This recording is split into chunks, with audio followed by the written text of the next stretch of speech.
स्वागत है हमारे लखनऊ मंच न्यूज 24/7 हिंदी समाचार पत्र एवं न्यूज चैनल में। सही खबर, सच्ची खबर। कृपया सब्सक्राइब, लाइक, शेयर, कमेंट जरूर करें। संसदीय शासन व्यवस्था में संख्या का बहुत महत्व है। सदन में संख्या के बल पर सरकार का गठन होता है और जब तक उसका बहुमत होता है वो अपने पद पर रहती है सरकार। लेकिन इसके साथ साथ जो बहुमत का बात है उसके में माना जाता है कि सरकार को विश्वास का मत हासिल है सदन में। लेकिन ऐसे भी अनेक उदाहरण हैं जहाँ पे संसदीय शासन व्यवस्था में, सदन में, विधायिका में, संसद में तो विश्वास मत हासिल है, लेकिन अनेक आरोपों के चलते ऐसी सरकारें सड़क पर यानी समाज में उनकी छवि धूमिल हो जाती है और वो अपने बहुमत को सिद्ध करने के लिए ही परेशान रहती है। नेपाल में इस समय ऐसी स्थिति देखी जा सकती है। नेपाल की सरकार को पिछले 16 महीने में 4 बार विश्वास मत हासिल करना पड़ा है सदन में।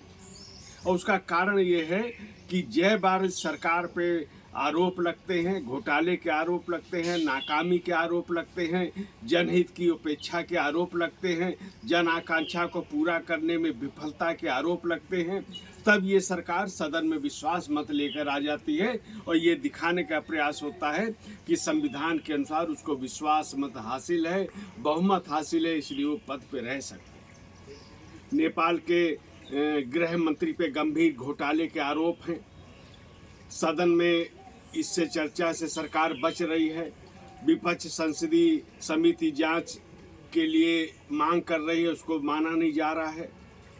टाल मटोल सरकार कर रही है, घोटालेबाजों को बचाने का प्रयास सरकार कर रही है और इसी क्रम में वो विश्वास मत लेकर आए हैं और किसी तरह जोड़ तोड़ कर बाहरी लोगों का समर्थन लेकर, अन्य दलों का समर्थन लेकर सरकार ने विश्वास मत फिर चौथी बार भी हासिल कर लिया।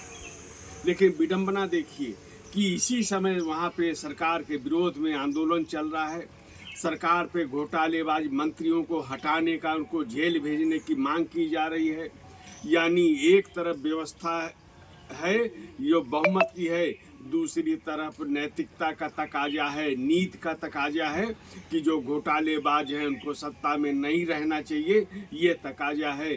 तो नेपाल की आज जो स्थिति है, निश्चित रूप से वहाँ की जनता को इस पर विचार करना होगा कि किस तरह घोटालेबाजों के खिलाफ सरकार कार्रवाई करती है।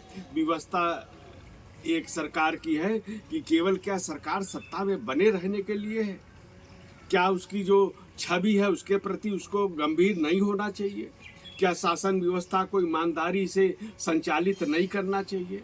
जनता की आकांक्षाओं को पूरा नहीं करना चाहिए? ये तमाम प्रश्न आज नेपाल के अंदर गूंज रहे हैं और ये जो चीन के समर्थन की सरकार है, ये अनैतिकता के आधार पर लगातार अपने बहुमत को साबित करके अपनी जो विफलताएं हैं उनको छिपाने का प्रयास कर रही है।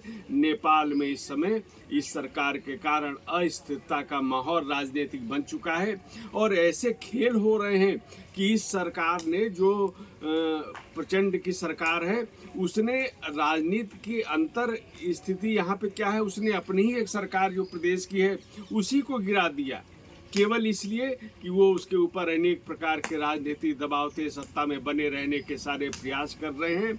लेकिन बहुमत का खेल तो हो सकता है संसदीय प्रजातंत्र में, लेकिन जब नैतिकता की बात होगी, जब जनता जनार्दन के हितों की बात होगी, उसमें किसी प्रकार का खेल संभव नहीं है। नेपाल आज इसी अस्थिरता के दौर से गुजर रहा है।